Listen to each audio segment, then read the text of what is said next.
Some of the most detailed assessments of Russian losses in this campaign have just poured in recently, and I'm going to go through them with you right now.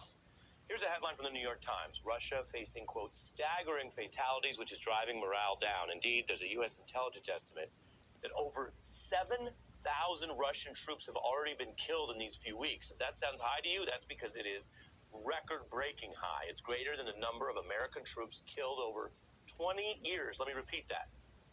This Russian loss over 3 weeks is greater than the number of Americans killed in over 20 years in Iraq and Afghanistan combined.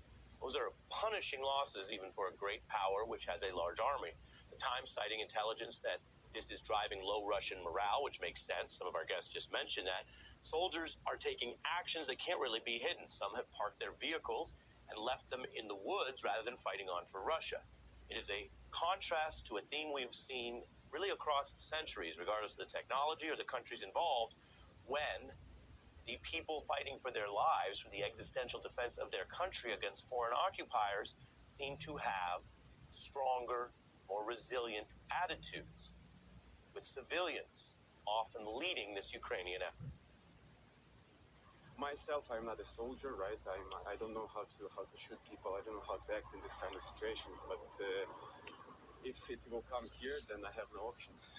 What is your day job? Do you have a day job? Yeah, I'm a project manager. Project manager. And now you're maybe a soldier. I mean, everyone is a soldier right now, right?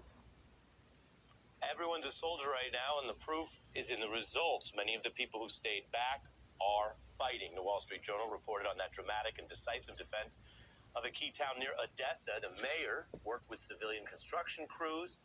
They improvised. They did what they could. They blocked the rivers, the streets, the bridges, anything in conjunction with the Ukrainian military, but backed by a lot of regular people, including the men who are legally bound to stay in country, to defend themselves, to defend what's left of their towns.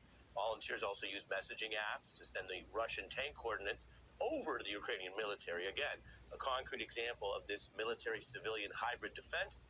Some of that worked, leading to open fire and attacks on the positions of those Russian tanks, Russian soldiers. Sometimes we're seen fleeing, burning vehicles, scrambling away on foot. And we've seen other reports, even before this big number of 7,000 dead, that involve how inexperienced some Russian troops seem, poorly trained, out of food. Some of this is playing out on the battlefield.